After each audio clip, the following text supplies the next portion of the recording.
Welcome to the Crazy Town Podcast. I'm Jonas. I'm TNT Dynamite, the explosive one. Let's crack into another one. TNT. Yo. I know you don't go to tons of concerts, but I want to know how you feel about tickets. Taylor Swift. No. Oh, I thought we were going to get to the Taylor Swift Okay. No, that's old as shit. So, let me ask you this. Would you pay $157 to see a concert? I mean, it's always contingent on who it is. That's what I mean. Would there be an artist that you would pay $157 to go see? Is there an artist that yes. Artist, band, whatever. $157 seems reasonable for a concert. Yeah, it's a reasonable expenditure. I would say is that now. What kind of seat do you expect to get with $157? Decent, not nosebleed, not touching a skybox. I want to be like at least halfway up with that. Okay, all right. What kind of seat do you think you could get at a Beyonce concert for that much? It's funny because I already know what this is. Yeah, okay, we know the answer. So but I would assume probably back of the They were selling $157 seats for listening only. No view of the stage. So you just go. It's like you could stand outside the arena and hear the same thing and not pay $157. Yeah. Or you can go inside and look at the wall. Yeah. And hear Beyonce sing. I mean, how much were regular tickets going for? Oh, I don't know. It didn't say. When you think about that. So, I mean, I will tell you that I am not going to just go to a concert and listen outside. That seems kind of insane. Though I could see a culture in that happening. Did you see outside a Taylor Swift concert where there was this bunch of soccer moms tailgating essentially? I could see that. Yeah. I don't like going to amphitheater shows like Blossom where it's just a yard and oh yeah, because I feel like I'm just sitting there listening to it on a sound system anyway. Like you can see the person on stage, but it's so far away that you're like, oh yeah, they're up there. Yeah, I don't think that's worth it. Let alone not even being able to see the performance. You're just standing in there and they're piping it through a speaker and you're just maybe a screen. Yeah. That's insane. For $157? That's insane. But microtransactions on everything, man. That's the thing. It's everything is a microtransaction. Everything is a subscription. They wouldn't do it if people wouldn't pay it. Exactly. It's I've always said, if Microsoft 360 or Xbox 360, if people wouldn't have bought clothes for their avatar, they would have stopped charging for clothes for the avatar. Yeah. If people were buying them and they're like, well, let's just keep doing it. Yeah. Making its rounds on the hip hop podcast circus and IPs. They've been talking a lot about the fact that Taylor Swift sold or has been supplying so many jobs that she has actually affected the American infrastructure with her tour to the point where it is it's generating money and just commerce and jobs and stuff, and that she's having an actual effect on the American dollar with her concert.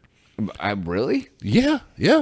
I saw she's making something stupid $13 million a date or something. Every show she does brings in $13 million. So I honestly don't know if you understand how big of an artist Taylor Swift is. I don't, but I mean I can conceptualize it, but I don't think I know. So there was a certain podcaster who brought it up, and he says that Taylor Swift is the new Michael Jackson, and that he said that it's embarrassing to put her on the same level as a Beyonce because Beyonce ain't nearly as big as Taylor Swift. Beyonce is the biggest black woman artist to ever exist. Give her that credit. Yeah.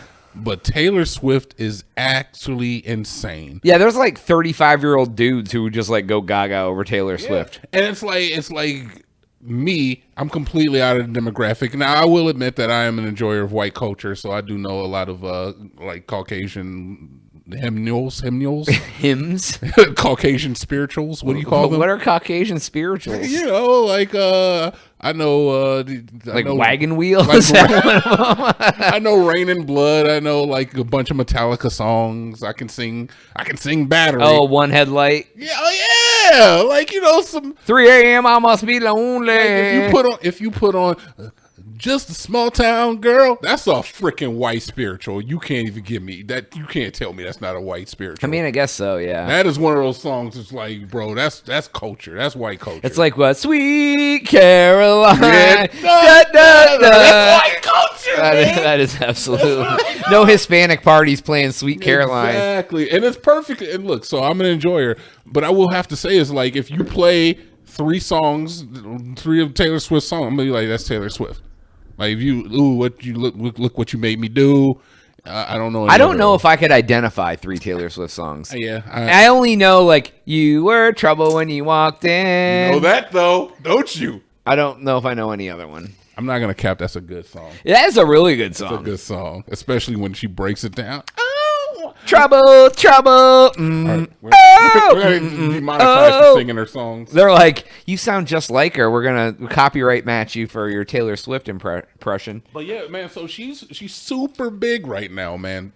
So I don't know. She is super big. I mean, give props to Taylor.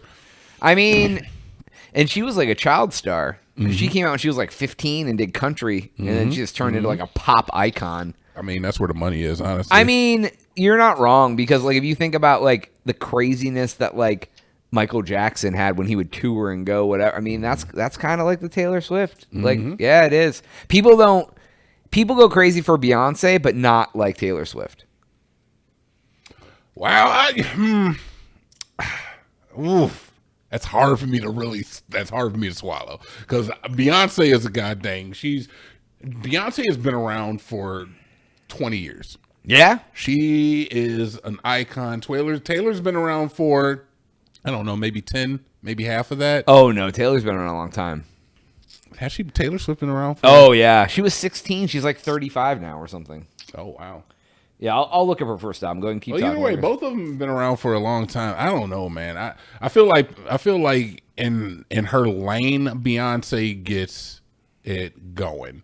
If it's gay dudes, if it's like black women, bi dudes, then you love Beyonce. Her first album came out in 2006. For Taylor Swift? Yeah. And Beyonce's been around since... Well, but Destiny's Child's first album. Exactly. So, like, you keep talking, I'll look that up. Exactly. Destiny. So, it's hard for me to really say. It's like, I feel like Taylor Swift is pop, so it's like, it's worldwide accepted. I feel like Beyonce hasn't released as much as Taylor since, she got married, but she's been having children. It's hard. It's hard for me to say. I'm not going to sit up here and say Destiny's Child was 98. Yeah, see. But she was part of a group. I mean, so Beyonce's first album was in 2003. So Beyonce's been solo 3 years longer than Taylor Swift was around. And was around 5 years as a group before that. Because, I mean, people say, yeah, Michael Jackson was great in the Jackson 5, but Michael Jackson didn't take off until he was Michael Jackson. I mean, but there's some Jackson 5 songs. Oh, yeah. That definitely popped. There's just like there's some Destiny Child song that definitely popped it off for Beyonce. That's for damn sure. I mean, Kelly Rowland said racist stuff in Freddie vs. Jason, and Beyonce. She didn't say racist stuff. She said homophobic stuff. And then Beyonce's out here charging $157 for people to listen to her.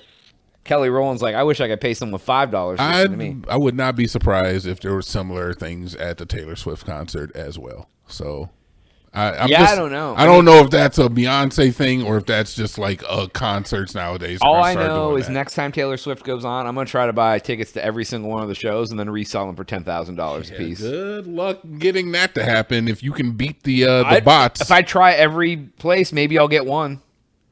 If you can beat the bots, my man. Man, I'm a bot beater.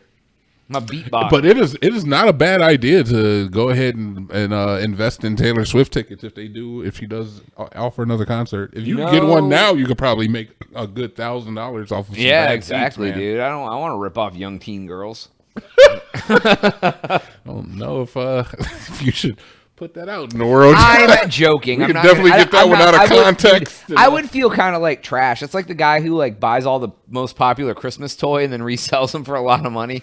Oh my God! They find a truck full of Slinkies. Do you remember when people were doing that with a Tickle Me Elmo? Furbies.